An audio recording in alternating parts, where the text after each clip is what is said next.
Hello everybody and welcome to my channel. This is Reverend Rose.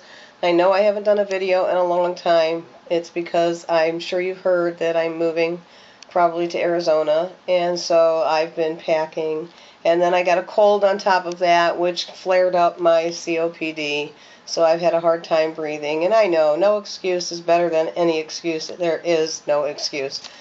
But I'm going to try and do one now, and it's probably going to be pretty long, so I'm going to do it in parts. And I'm going to try and do where I'm going to show you my altar, and before I get it all packed away, and then I'm going to show you my books in my library, and then hopefully we'll talk about a few of them. That's why it's probably going to be a little long. And I want to get this done before I end up packing anything and taking it. I am still going to be, even if I do get to Arizona, living in a motorhome, whatever, I'm still going to be doing my boards and my pendulums and everything that you see on my Etsy site and my videos. Who knows? Maybe I'll be doing videos sitting next to a big tall saguaro cactus next time. But I'm still going to be doing everything I do now. So never fear, I'm not going anywhere. Okay, now that you saw my fat face because I'm back on steroids again, that's all you're going to see. This is my altar. I did pack away some of my points already, but nothing drastic. I have my big crystals here. That's a beauty. I love her. And I have my holy water that I keep in an antique bottle that I found at a garage sale. Actually, it was a church sale. Somebody had bought out an old church that they were tearing down, and I went to that sale. As a matter of fact, that's where I got this beautiful antique candle holder that my flowers are in. I have dried roses here. I do dried rose petals, and I use those. But that came from, I forget what the name of the church was. But anyway, it was a Catholic church that they were tearing down. And yeah, you can see I have my little oriental brass tray in there, and it's got some sage in it and sweetgrass. That's the last of my sweetgrass. And this cute little clay fairy that don't ask me, I made it.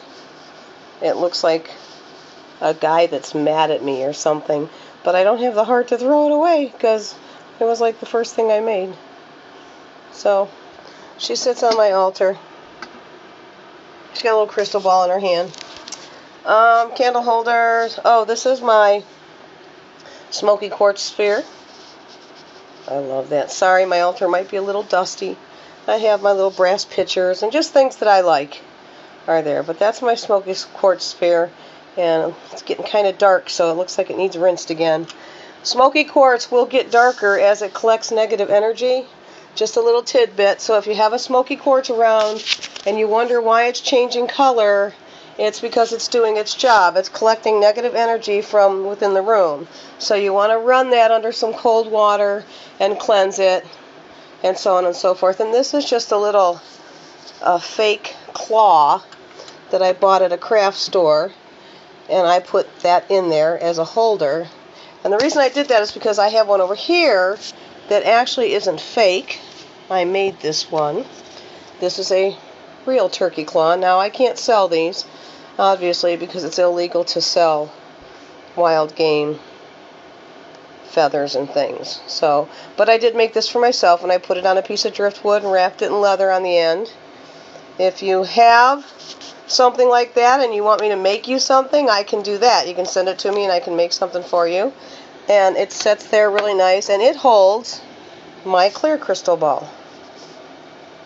I love my crystal ball. You know, they actually say that your crystal ball should have, like mine has, like stuff in it, whatever you want to call that. Not scratches. It has imperfections in the crystal ball, but they actually say that makes for a better reading, for easier to read. I don't know how true that is, but I use it. So, oh, this is my daughter remembers what you call it. I forget what you call that. It's like a piece of a meteorite or something. And then my other pendulums that I made. This one I don't want to sell because I made this from a bloodstone that I used to wear. So I keep that one for myself. And this one over here is just a quartz with a cross on the end. I actually made that one for my husband. He has used it a couple of times, but he won't let me sell it. So, and this is my chakra bracelet that I have a little cross on the end of mine that I keep hanging on my angel when I'm not wearing it. And that's one of my angels on my altar. My peacock feathers that I love, and I do use those. I love these because the Native American belief, the center of the peacock feather is actually thought of to be the eye of the Great Spirit. So I guess that's my attachment to the peacock feathers. And I do make dream catchers using peacock feathers. I'm sorry if I'm sounding a little short of breath. It's because I'm trying to walk and talk and I still have this cold built up. So anyway, there's my special little glasses and my oil lamp that has praying hands on it that I hold that with. And my newest bottle of holy water that I got from the shrine that I took my daughter and my mother to. And there's my chunk of fluorite. And oh, there's my baby. My Herkimer diamond. Kind of hard to grab for these through the... Can you see that? That is a... I got that for $65 and I really think that was a good buy. That is a nice piece of Herkimer diamond. And this, my daughter finally wrapped this for me in copper. This is my seeing stone. I had one that was on a handle, and I used to see through it. And then the last thing I saw in it was my daughter, as a little girl, kneeling down in front of a rock. And I don't know why, but I haven't been able to see anything out of that seeing stone again. So I have since given that seeing stone to my daughter and got myself another one. So this is mine, and my daughter did wrap it in copper for me. Isn't that pretty? But the other one I used to use had a handle, like a long handle here, but I didn't want a handle on this one. I just want to be able to carry it in my pocket. Okay, so these are my prayer beads that I've made myself, like the kind I sell on Etsy, but these are stones that I liked for me. And I got my cross back there, little wooden cross, and my favorite candle holder. Here's a little dusty, sorry, but that's my favorite little candle holder there. Let's see if I can back up and get kind of a whole shot. My altar actually is a dry sink. It's an antique dry sink, and I'm not going to get rid of this. I'm going to put it in storage when I move, because eventually I'm thinking that we will be getting a house, and then I'll be able to put that in the house. So, okay, now don't mind any mess you may come across in here, but this is my showcase, and I wanted to show you these. Those are my crystal clusters, and this is my amethyst cluster, and this is my peace pipe that my husband made. And it actually is a working peace pipe. No, I haven't smoked anything out of it. Let's see, what else can I show you? My drum corner with my drums and a bunch of other stuff there. It's my other quartz cluster. And okay, that top shelf is books. And dun dun dun dun dun. Oh, I almost dropped the camera. Yeah, this is going to take us a little while. So, it's kind of a little messy. Cara and I were going through some of them the other day. And I do have one laying here that I like a lot. Earth Medicine by Kenneth Meadows. This book tells you all about your totems and all kinds of, let's see. Well, I am a brown bear, and my polarity totem is the wolf. So this gives you your totem, gives you your polarity totem. Funny, I should open it to mine. It tells you the winds. I can't read that through here. The influencing wind is, my influencing wind is the south winds. I have a totem that's a mouse, and I'm an earth influence, a harvesting time. My elemental clan is the turtle clan. So it tells you all of that about yourself. And it's just a really good informative book if you're into totems and any kind of earth medicine. And of course, my trusty standby, the Crystal Bible. Everyone needs one of these if you're into crystals at all. Now, on the non-metaphysical level, I don't read a whole lot, but I do have the Spiderwick Chronicle series, and I love it. Everybody laughs at me. They can laugh if they want. But I love this series, and it's just cute, and it's whimsical. And that's all there is to that. So, I have a lot of religious books because, you know, hello, I am a minister. So, I do have a lot of religious books, and I do it, I'm sorry, I'm trying to get around stuff here. I do it mostly for, like, research and reference. I like to try and keep up on all religions, and that's why I encourage people to tell me about their religions and what their beliefs are. So do me some videos, would ya? And let me learn about what your beliefs are. And because Cara tells me hers all the time. So I have like the Dead Sea Scrolls. I have a book here called The Other Bible, and that's pretty scary, I guess, to a Christian when they see that, because my husband freaked out when he first saw it. But basically what it is it's a book of, you know, Bible verses. It's a book of ancient scriptures. Here, I'll just do this. The Other Bible. For the first time in one volume, ancient scriptures, Gnostic Gospels, Dead Sea Scrolls, visionary wisdom texts, Christian Apocrypha, Jewish, I can't even say that word. So anybody out there that's Jewish, please pronounce that word for me. And the Kabbalah. So on my trip to Arizona, I think this is the book I'm going to bring out and just start reading, because it's going to take me a long time. Because like I said, I don't read that much to begin with, but I'm really going to want to.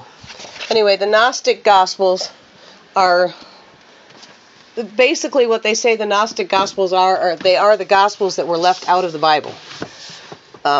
So I have the complete book of Bible answers. I have where to find it in the Bible. I have all kinds of encyclopedias on, oh, here's one, misquoting Jesus. I have A through Z of mythology. I have tarot spells. I have the Crystal Zodiac, the Healer's Manual. This is a good one. If any of you are into healing and just want to learn some basics on how to heal, it's right here, The Beginner's Guide to Energy Therapies. It's a Llewellyn book, I think. Yes. Anytime you see that little, I'm trying to get out of the light so you can see it. Of course, my flash is on. But anytime you see that little half moon on the side there, that is a Llewellyn book. This one is by Ted Andrews. A very good book. This one I have used quite a bit. Cunningham's Encyclopedia of Magical Herbs. This is another good one. It tells you what herbs you can actually grow yourself to keep all those magical herbs right at hand. Not that I wouldn't want you to buy them from people, but sometimes it saves you the money. Alright, I'm going to break for now, and then I'll try and organize a few more books to show you. Okay, here's something else I want to show you really quick. This is, I guess it's kind of my hallway altar. This is another antique dresser that I own. I love antiques, but I can't afford as many as I'd like. So this dresser I'm probably going to sell. But that is my amethyst, and it is a nightlight. This is not bald. This is a white color. It's not as purple as the rest. And there is a little story behind this. That probably doesn't help to turn the camera that way, does it? Anyway, there's a little story behind this. It was given to me by someone, a young man that used to work with me in my store, and he was gay, and he absolutely adored the fact that I didn't mind that I was a minister and I did not judge him. And one day he had to leave me. I'm trying to make the story short.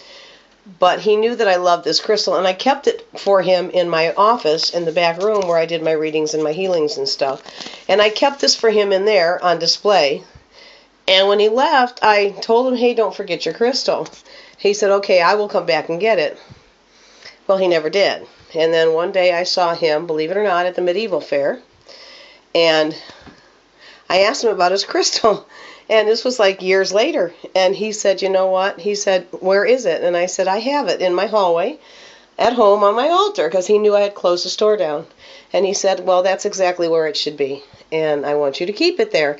And he said to me, his words were, quote unquote, no matter what happens, no matter who contacts you, do not give away that crystal.